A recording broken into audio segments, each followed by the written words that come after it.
نبی پاک صلی اللہ علیہ وسلم کا ارادہ نہیں تھا جنگ کا، حضور جنگ کے لیے نہیں نکلے تھے۔ قریش اس طرح کرتے تھے کہ مسلمانوں کے قافلے لوٹ لیتے تھے، لوٹ مار کرتے کرتے مدینے کی سرحد تک وہ آ جایا کرتے تھے۔ ایک قافلہ ابو سفیان لے کے جا رہے تھے تجارت کے لیے، تو اس میں سارے کافروں کا مال شامل تھا۔ ایک قافلہ جایا کرتا تھا، سارے اپنا اپنا مال شامل کر دیتے تھے۔ تو جو کہ یہ مسلمانوں کو ستاتے تھے، تو آج حضور علیہ السلام نے ارادہ کرم کیا کہ ان کے قافلے کو ہم نے بھی روکنا ہے، تاکہ ان کو اس بات کا احساس ہو کہ اس طرح نہیں کرنا چاہیے۔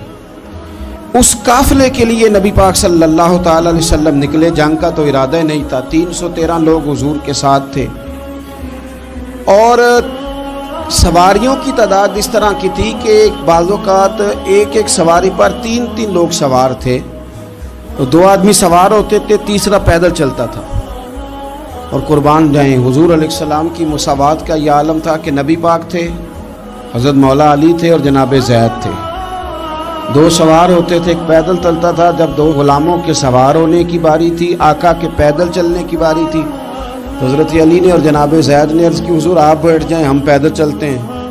حضور فرمانے لگے نہ تمہارے اندر طاقت زیادہ ہے اور نہ تمہیں ثواب کی ضرورت زیادہ ہے، مجھے اللہ نے طاقت بھی زیادہ دی ہے اور میں ثواب سے بھی مستغنی نہیں ہوں، لہذا تم اگر پیدل چل سکتے ہو تو میں بھی پیدل چلوں گا میں بھی پیدل۔ یہ چیز مساوات پیدا کرتی۔ حضور اس طرح جا رہے تھے۔ ابو سفیان بڑے تیز آدمی تھے، جب پتہ چلا نا کہ مسلمان حملے کے ارادے سے آ رہے ہیں، تو ایک بندہ جلدی سے دوڑایا، مکے جا کے بتاؤ تم سب کا مال میرے پاس ہے۔ تو مسلمانوں نے حملہ کر دیا۔ خود اس طرح کیا کہ جس رستے سے وہ جا رہے تھے وہ رستہ بدل کے رستہ کوئی اور اختیار کر لیا۔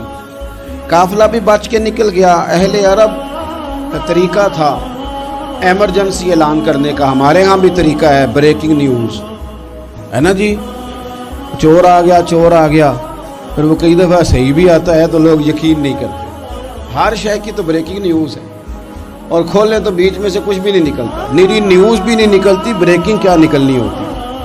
اس لیے میں کہتا ہوں کہ میڈیا کی ہر بات کو تسلیم نہ کر لیا کریں، سوشل میڈیا پہ چلنے والی ہر خبر کو نہ مان لیا کریں۔ یہاں تو اتنا عجیب حال ہے، ہمارے ایک بزرگ عالم دین ہے، بیچارے پچھلے دنوں وضاحت دے رہے تھے، خود بیٹھ کے کہہ رہے تھے وہ میں زندہ ہوں بھائی، کسی نے میڈیا پہ خبر دے دی کہ میں فوت ہو گیا ہوں۔ وہ کہہ رہے تھے مہربانی کرو مجھے سونے دو، سارا دن ٹیلی فون آتے ہیں اور لوگ مجھے ہی فون کر کے میری ہی تعزیت کا پوچھنے لگ جاتے ہیں۔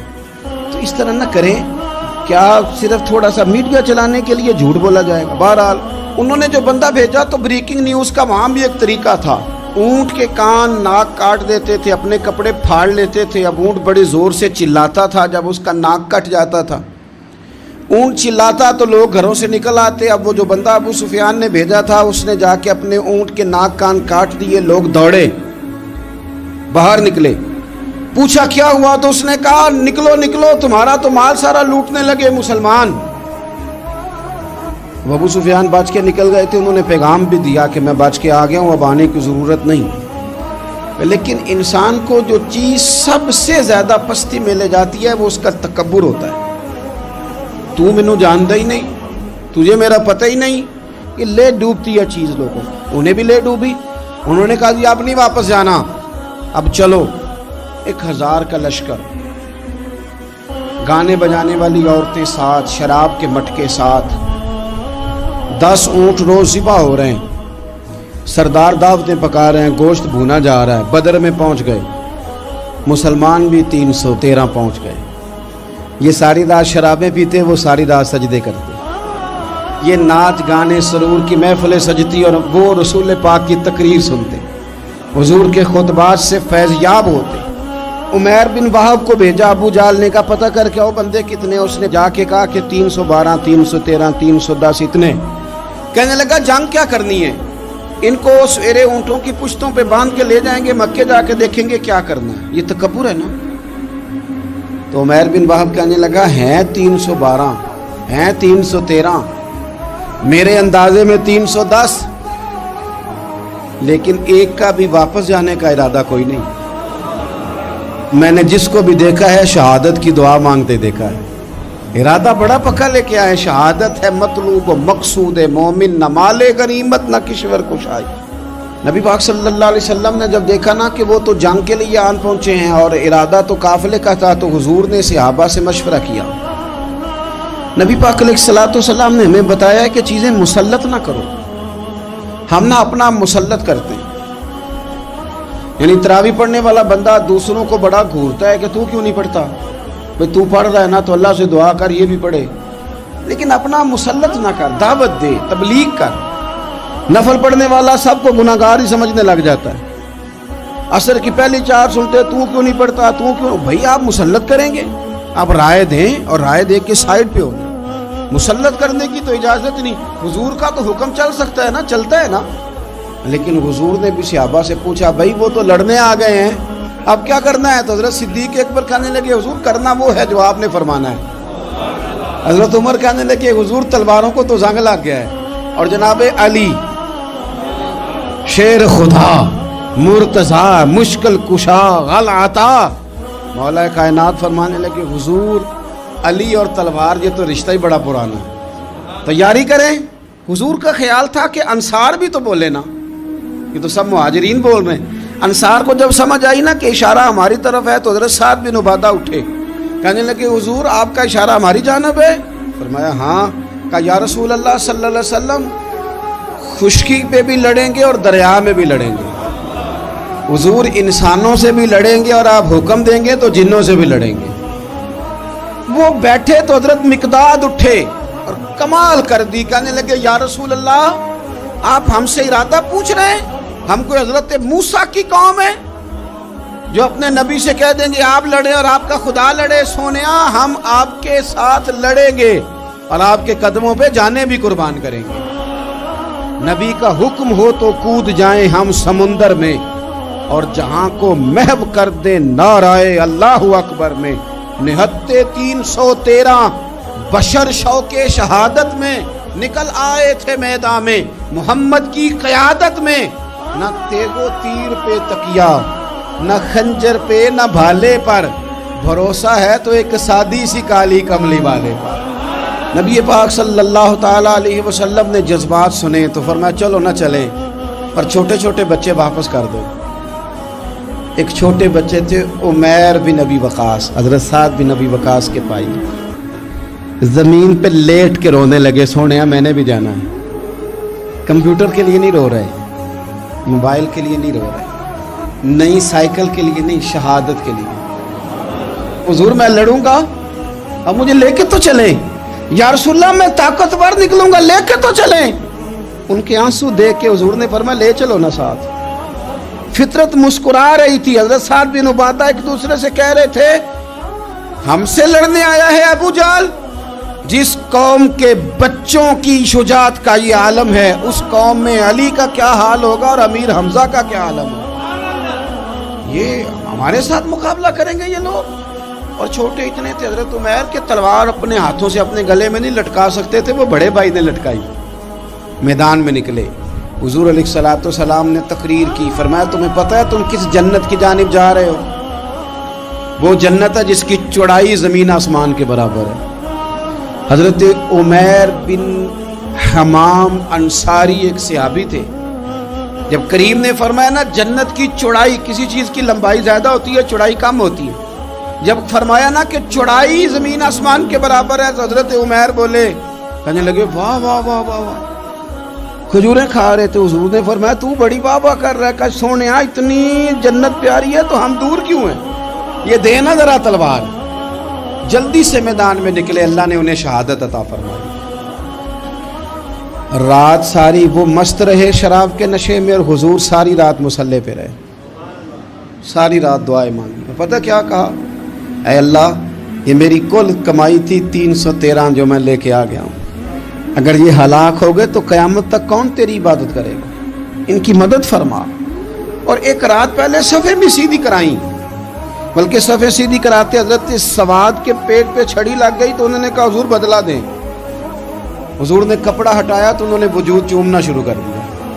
حضور نے ہمیں سبق دیا کہ صفیں بھی سیدھی کرانی ہے اور دعائیں بھی کرانی ہیں. صف بھی سیدھی ہو، مصلی بھی آباد، دونوں کام کرنے. اور پھر توکل ہو، پھر تمہارا دل جمے کہ انشاءاللہ فتح اللہ مسلمانوں کو دے گا. رونے نہ رویا کرو, معیشت کے, معاشرت کے, غریبی کے, تنگ دستی کے, فقیری کے رونے نہ رو. اللہ کی مدد کو آواز دو. ہم نے وہ لوگ بھی دیکھے ہیں بیچارے جو نہ اسلامی معیشت پہ بات کرتے ہیں, نہ معاشرت پہ, نہ اخلاقیات پہ, اور جب بھی بات کریں گے کہیں گے حضور کو تو علم ہی کوئی نہیں تھا, قاری کچھ نہیں سکتے, مجبور محض تھے معاذ اللہ. یہ تقریریں کریں گے. یہ مسلم شریف کی حدیث ہے, کوئی اختلاف والی بات نہیں, پر بعض اوقات نا دل کو تکلیف ہوتی ہے کہ یار اس طرح کی باتیں کیوں کرتے ہو. یہ مسلم ہے.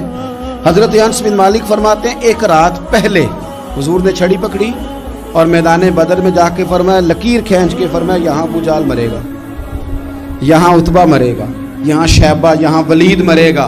حضور نے لکیریں کھینچی. فرماتے ہیں باقی لوگ جنگ لڑ رہے تھے اور میں چپ کے لکیریں بھی دیکھ رہا تھا کہ حضور نے لگائی تھی. فرماتے ہیں اللہ کی عزت کی قسم کوئی کافر 1 انچ بھی ادھر ادھر نہیں ہوا, جہاں نبی پاک نے لکیر لگا دی تھی وہیں مرا ہے. یہ شان اللہ نے حضور کو دی ہے, حضور کے علم مبارک کا یہ کمال ہے. نہ اس طرح کی باتیں کرے جس سے امت تقسیم ہو. سویرے جنگ شروع ہوئی, صبح 3 کافر میدان میں نکلے, عتبہ, شیبہ اور ولید. 3 انصاری مسلمانوں کی جانب سے مقابلے میں نکلے, لیکن وہ تکبر جو ہوتا ہے نا وہ جان چھوڑتا نہیں. تو ولید کہنے لگا, عتبہ شیبہ کہنے لگے ہم نے نہیں ان سے لڑنا, یہ تو ہمارے پائے کے ہی نہیں, کوئی قریش میں سے بھیجو, قریش میں سے. آپ نے کون سا ناراض ہونا ہے, ویسے چودھریوں کے بچے, سیٹھوں کے بچے کچھ بھی نہیں کر پاتے, کیونکہ ساری زندگی لوگ چودھری صاحب کہہ کے دماغ ہی نہیں ٹھیک ہونے دیتے, وہ رہ جاتا ہے کام سے ہی. میرے حضرت صاحب فرمایا کرتے تھے, میرے استاد جی, کسی گھر میں علم چلا جائے تو کئی دفعہ نکل آتا ہے, لیکن کسی گھر میں پیری مریدی چلی جائے وہ نہیں نکلتی, کیونکہ پیر کا بیٹا جس طرح کا بھی ہو لوگ پیر مان ہی لیتے ہیں. اور اسی طرح کسی گھر میں چودراہٹ چلی جائے تو وہ بھی باہر نہیں آتی. بچوں کو لوگ چودھری کہہ دیتے ہیں, اس بیچارے کا بھی دماغ خراب ہوتا ہے, کچھ کر ہی نہیں پاتا. یہ چودراہٹ ہر جگہ مصیبت کھڑی کرتی ہے الا ماشاءاللہ. ولید کہنے لگا ہم نے نہیں لڑنا, یہ ہمارے پائے کے بندے پہ جو انصاریوں سے لڑے. تو فطرت مسکرا کے کہہ رہی تھی لگتا ہے تمہارا جلدی مرنے کا ارادہ ہے. ٹھیک ہے, پھر نبی کریم نے فرمایا ٹھیک ہو گیا, چلو. ابو عبیدہ بن جراح اٹھے, حضرت عبیدہ اٹھے. حضور نے فرمایا اب اللہ کا شہر امیر حمزہ اٹھے. حضرت امیر حمزہ اٹھے. تیسرے نمبر پہ حضور نے فرمایا یا علی یکم, علی اٹھنا جار ذرا نکلنا میدان میں. دیواریں ہلتی رہتی ہیں اور در کانپ جاتا ہے, علی کا نام سن کے اب بھی خیبر کانپ جاتا ہے. حضرت علی شیر خدا رضی اللہ تعالیٰ, مولا کائنات اٹھے, حضرت امیر حمزہ اٹھے, حضرت عبیدہ اٹھے. عتبہ کے مقابلے میں گئے, حضرت امیر حمزہ قتل کیا اپنے دشمن کو. شیبہ کے مقابلے میں گئے حضرت عبیدہ, لیکن حضرت عبیدہ بوڑھے تھے, اس نے ان پہ حملہ کیا, ان کا پیر کاٹ دیا. حضرت علی نکلے ولید کے مقابلے میں, 2 ہی ضربیں لگائیں, ولید کا سر کاٹ کے حضرت عبیدہ کی مدد کو بھی پہنچ گئے حضرت علی, اس کو بھی قتل کیا. پھر حضرت عبیدہ کو اپنے کندھوں پہ اٹھایا, نبی پاک کی بارگاہ میں لائے. انہوں نے حضور کے قدموں کو چوم کے کہا حضور مجھے شہادت ملی کہ نہیں ملی؟ نبی پاک نے فرمایا رب نے تمہیں شہادت کا درجہ دے دیا. اب میدان میں جہاد شروع ہوا, لڑائی شروع ہوئی, لوگ نکلے. حضرت زبیر بن عوام بھی برچھی لے کے. ایک کافر نکلا, آس اس کا نام تھا, وہ سارا لوہے کا لباس پہن کے آ گیا, صرف آنکھیں نظر آ رہی, بڑے مسلمانوں کو زخمی کر رہا تھا. اب کیسے لڑیں اس کے خلاف؟ تو حضرت زبیر بن عوام کے ہاتھ میں برچھی تھی, بس آنکھیں نظر, اتنی زور سے اللہ اکبر کہہ کے برچھی ماری نا کہ اس کا آپ نے گلا ہی کاٹ کے رکھ دیا. ہر چیز اس کے دماغ سے باہر نکل آئی, زمین پہ تڑپا. وہ برچھی اتنی پسند آئی نبی پاک کو. حضور کو صرف تسبیح پسند نہیں آتی, برچھی بھی پسند آتی. حضور کو صرف تلاوت والا مومن نہیں, جہاد والا بھی پسند آتا ہے. اصل پتہ مسئلہ کیا ہے کہ مسلمان نا ایک چیز دیتے ہیں پھر اسی کا شکار اور دوسری کو چھوڑ دیتے ہیں. دین ہمہ پہلو ہے, آپ سجدے کی بات بھی کریں, جہاد کی بھی کریں, دونوں دین ہیں. اور یہ یاد رکھیں کہ اسی سے مسلمان مضبوط ہوتا ہے. حضور کو برچھی اتنی پسند آئی کہ آپ کو بخاری میں ملے گا, نبی پاک نے برچھی لے کے بطور یادگار کے اپنے پاس رکھ لی. پھر وہ برچی حضرت صدیق اکبر کے پاس رہی، پھر وہ برچی حضرت عمر کے پاس رہی، پھر حضرت عثمان کے پاس رہی، پھر مولا علی کے پاس رہی۔ میں ان لوگوں کو کیا کہوں جنہوں نے مکے مدینے میں نبی پاک کی یادیں مٹا دی۔ سونے نے تو صحابہ کی یادگار تلواریں بھی سنبھال کے رکھی، اور تم نے حضور نے جس کنویں سے پانی پیا تھا وہ کنواں ختم کر دیا، تم نے جہاں حضور نے غسل کیا تھا وہ جگہ ختم کر دی۔ کیا بات کرتے ہو صاحب، وہ جگہ تو ہمارے لیے چومنے کے لائق تھی، اور آنے والی نسل کو وہاں عقیدت کے پھول برسانے تھے۔ تم نے کیا سلوک کیا؟ جنگ آگے بڑھی، تلواریں چمکی، 2 چھوٹے بچے۔ او نوجوانوں، خدا را واپس لوٹو اپنے دین کی طرف۔ 2 چھوٹے بچے، اور یہ اس طرح کے لفظ ہیں، مجھے کہہ لینے دو وہ دیسی تھے، مجھے کہہ لینے دو پینڈو تھے۔ وہ 2 بچے آ کے حضرت عبد الرحمن ابن عوف سے پوچھتے ہیں، کہتے ہیں چاچا جی ابو جہل کدھر ہے؟ یہ لفظ ہیں حدیث میں، چاچا جی، چاچو کدھر ہے ابو جہل؟ تو کہتے ہیں میں نے ہاسکے کا پتر، تم نے کیا کہنا ہے؟ تو چھوٹے والے کو باتیں بھی صحیح نہیں کرنے آتی تھی، کہنے لگا چاچا اسے مارنا ہے۔ کہا کیوں مارنا ہے؟ کہا اس لیے کہ ہم نے سنا ہے وہ ہمارے نبی کو برا کہتا ہے معاذ اللہ۔ کہا تم اگر نام مار سکے تو چھوٹا کہہ رہا ہے، کہتا نام مار سکے تو مریں گے تو صحیح نا حضور کے نام پہ۔